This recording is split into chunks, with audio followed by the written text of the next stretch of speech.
Baik,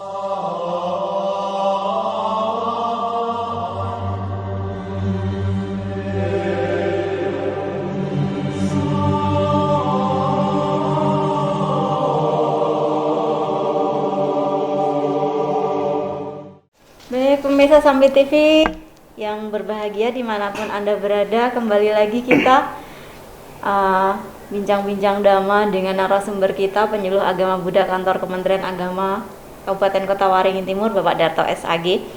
Tadi kita sudah berbicara soal sehat itu seperti apa ya Pak, kesehatan dari sudut pandang Buddhis itu tadi ada dua macam pemirsa, sehat batin dan juga sehat jasmani. Selain jasmani sehat, batin kita juga harus sehat tentunya pemirsa. Nah, saya ingin tahu nih Pak, seberapa penting sih Pak kesehatan itu menurut Bapak ini? Baik, terima kasih. Sesi pertanyaannya tadi, seberapa penting kesehatan bagi kita? Kalau bisa dia jawab, kesehatan itu adalah penting sekali. Penting sekali. Tapi kadang ada yang mengatakan tapi uang itu lebih segala-galanya gitu. Jadi mereka banyak bekerja tanpa memperhatikan kesehatan itu sendiri. Betul. Memang dalam saat ini atau waktu ini semuanya itu perlu uang. Tapi juga kita balik lagi, uang itu bukan segalanya. Bagi contoh nih, seperti yang awal tadi. Kita kaya, punya banyak uang, punya banyak aset. Tiba-tiba kita sakit. Apakah dengan uang itu kita bisa langsung sembuh? Kan tidak mungkin. Pasti uang itu memang berguna untuk pengobatan. Itu kalau istilahnya sakitnya itu istilahnya level bisa diobati dengan biaya yang murah. Tapi kalau sakitnya itu parah sehingga kita harus berobat sampai mungkin ke luar negeri, bayangkan berapa uang yang kita gunakan.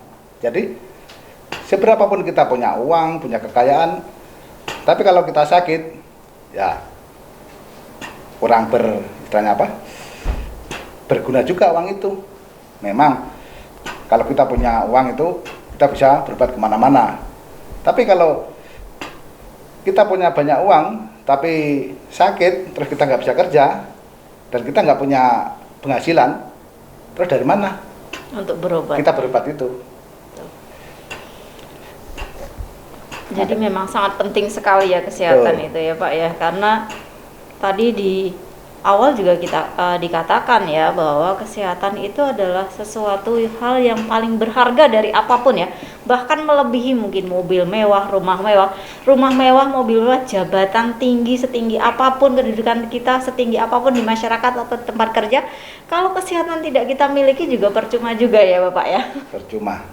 Iya, betul sekali, memang kesehatan itu sangat penting sekali karena saat ini kesehatan itu rasanya memang lebih segala-galanya lah ya. Betul. Punya banyak uang tetapi tidak sehat, tidak bisa menikmati. Tidak bisa menikmati. Apalagi kalau sampai tidak punya uang ya Pak, tidak punya uang, sakit lagi, wah itu lebih menyakitkan lagi ya Pak ya. Lagi. Baik Bapak, itu seberapa penting, memang sangat penting sekali ya, memang sangat penting sekali kesehatan itu. Jadi memang harus benar-benar kita jaga ya, kita jaga banget. Betul. Memang kesehatan itu. Nah, ketika kita sakit nih Pak, ketika kita sakit, apa sih yang harus kita lakukan sebagai siswa Buddha? Apakah kadang kan ada yang mengeluh, ada yang menyalahkan, oh ini nih karma buruk, ini nih karma buruk, ya sudahlah begini nih akhirnya. Nah, jadi apa sih sebagai siswa Buddha tentunya, kalau kita sudah mengenal ajaran Buddha nih tentunya kan kita juga harus tahu kan, ketika kita sakit, kita mengalami sesuatu yang tidak menyenangkan, namanya sakit kan pasti tidak menyenangkan nih, tidak enak kan. Nah, apa sih yang harus kita lakukan Pak? Apakah kita berdoa, bakar dupa banyak-banyak di depan rupang Buddha, atau ada sesuatu hal lain yang perlu kita lakukan Pak? Baik, terima kasih. Hal yang kita lakukan kalau kita kondisi sakit adalah berobat, ya tentunya. Berobat ke dokter atau ke praktisi kesehatan yang emang disiplin ilmunya untuk kesehatan. Jangan kita sakit mungkin kita pergi ke dukun. Nah, setelah pergi kan dukun itu kitanya dia tidak untuk menyembuhkan orang sakit atau untuk pengobat orang sakit. Atau mungkin kita pergi ke seorang biksu, atau kita dalam Buddha kita pergi ke seorang biksu itu Bante. Mungkin kita kalau lagi sakit tiba-tiba datang ke biksu, Bante, tolong obati saya lagi sakit. Mungkin Bante juga akan tersenyum. Memang seorang pemuka agama atau Bante itu bisa mendoakan orang yang sakit. Betul. Tapi dengan catatan dia bukan mengobati.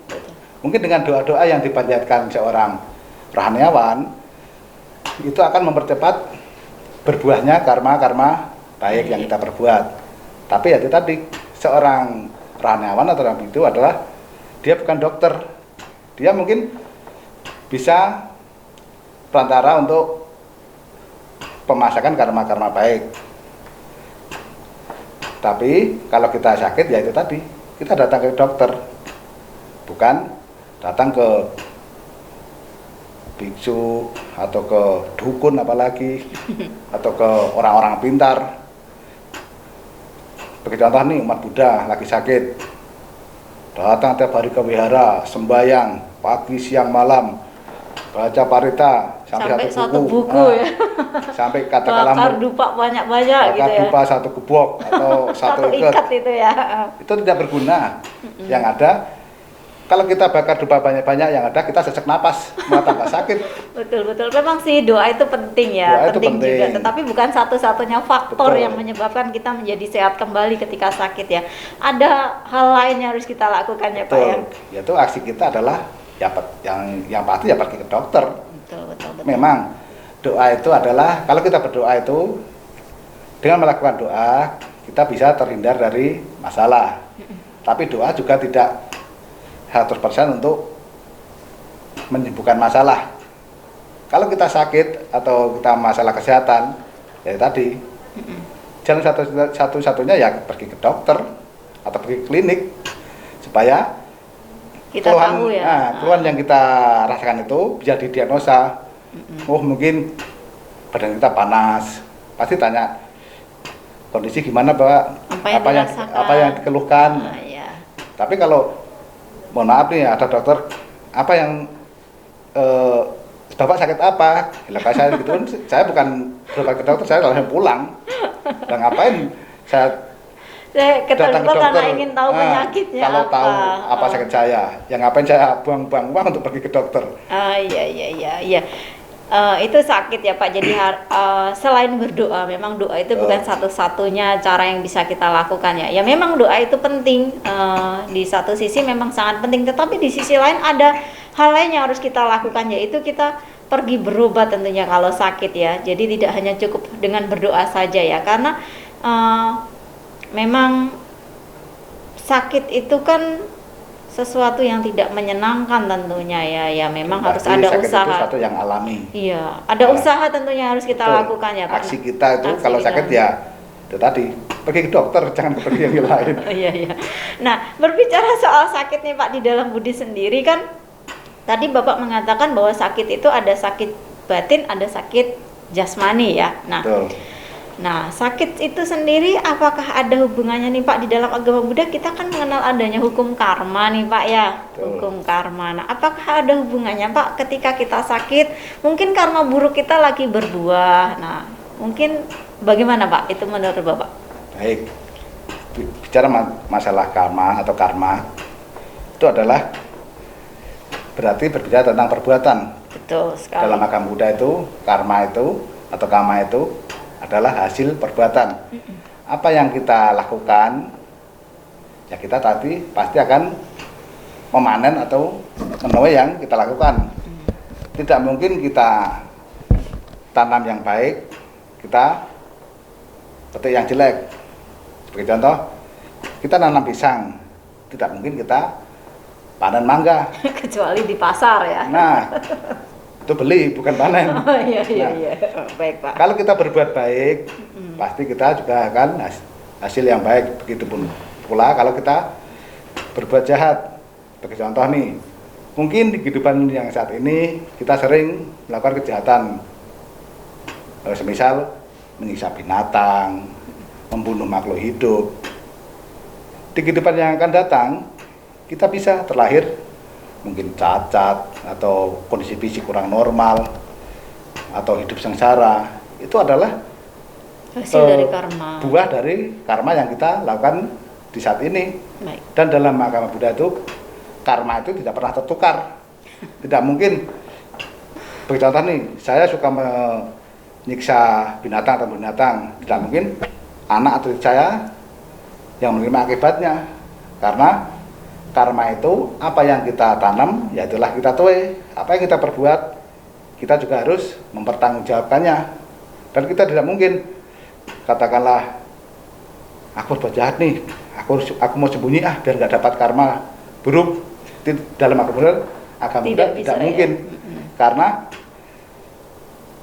dari perbuatan itu akibatnya itu akan selalu mengikuti. Memang karma itu ada yang masanya langsung atau tidak langsung. Mungkin bagi contoh, karma yang masa langsung mungkin kita nyentil orang, hari ini nyentil orang, mungkin besok atau lusa atau tahun depan kita bisa disentil orang. Itu tadi, karena karma itu apa yang kita perbuat, ya kita harus menerima konsekuensinya. Tidak mungkin kita nyentil orang, nanti yang disentil, yang dapat sentilan orang lain, kan nggak mungkin. Intinya kita jubit orang, pasti ya suatu saat dijubit orang. Baik, jadi sakit itu sendiri mungkin memang salah satu faktornya itu dari karma kita, dari perbuatan kita, dari akibat perbuatan yang kita lakukan, baik dari kehidupan saat ini maupun kehidupan yang sebelumnya ya Pak Lampau. Nah, tetapi karma itu kan bukan satu-satunya faktor kan Pak penyebab dari ketika kita mengalami sakit itu sendiri. Mungkin ada faktor lain, mungkin ketika kita flu, tidak mungkin karena kamu dulu ini ya kehidupan yang lampau kamu suka menyiksa binatang ya, kamu suka membunuh binatang ya. Belum tentu ya Pak ya. Karena kan siapa tahu memang karena perubahan iklim, cuaca, jadi akhirnya menyebabkan kita juga mengalami sakit flu. Jadi pemirsa Sampai TV perlu kita ketahui bersama, memang di dalam agama Buddha kita mengenal adanya hukum karma atau hukum perbuatan ya Pak ya. Siapa yang menanam, dia nanti juga akan yang menuai. Kita menanam jagung juga otomatis nanti kita akan panen jagung. Nah, tidak mungkin kita menanam jagung, kita nanti panennya mangga ya, nggak mungkin. Jadi memang tadi dikatakan oleh Bapak Darto bahwa karma itu tidak mungkin tertukar. Kita yang berbuat, kita juga akan menanggung akibatnya. Kita bisa pilih ya Pak, kita bisa tentukan. Kita mau berbuat baik atau berbuat buruk itu tergantung kita. Dan dari kita untuk kita dan kembali ke kita sendiri ya Pak. Tentunya itu di dalam agama Buddha. Jadi perlu kita ketahui, dan memang penyakit sakit itu adalah alami ya. Setiap orang juga pasti pernah mengalami. Apalagi dalam agama Buddha sendiri kita mengenal atau tahu yang namanya anicca ya, anicca perubahan. Nah, tidak mungkin kita selamanya sehat. Ada sewaktu-waktu kita mengalami sakit, dan sakit itu perlu ingat sekali lagi ya pemirsa, bahwa tidak hanya karma yang menjadi penyebab satu-satunya kita menjadi sakit, tetapi ada faktor lain yang mendukung yang bisa menyebabkan kita merasakan sakit itu sendiri. Dan itu pun juga namanya sakit juga pasti akan ada obatnya ya, ada cara, ada usaha yang harus kita lakukan. Dan kita tidak hanya cukup berdoa saja ya Pak ya, berdoa saja, kita bakar dupa, nyalain dupa nih, banyak-banyak bakar dupa di depan altar Buddha, kita berdoa di situ, mudah-mudahan penyakit saya segera disembuhkan. Tetapi kalau tidak ada niat dan usaha dari kita, tentunya itu juga tidak ada gunanya. Nah, walaupun memang doa itu juga penting ya Pak ya. Ya, menarik sekali pemirsa kita berbicara soal kesehatan ini secara di dalam pandangan Buddhis ya. Nanti kita akan lanjutkan kembali Pak bincang kita kali ini tentang kesehatan itu tentunya sendiri. Dan nanti saya ingin bertanya sih nanti itu soal sekarang kan masih masa pandemi nih Pak ya, masih masa pandemi. Tentunya kita sebagai umat awam nih, nggak cuma umat awam sih, rasanya semua orang juga mengalami ya, semua orang mengalami mungkin ya kecemasan, ketakutan, itu wajar lah ya. Nanti bagaimana caranya supaya kita bisa tidak merasa cemas, tidak merasa takut, tetapi Jangan dijawab dulu ya Pak, kita akan lanjutkan nanti pemirsa Sampit TV, perbincangan kita soal kesehatan tentunya nih dengan narasumber kita hari ini, tetapi setelah iklan berikut ini.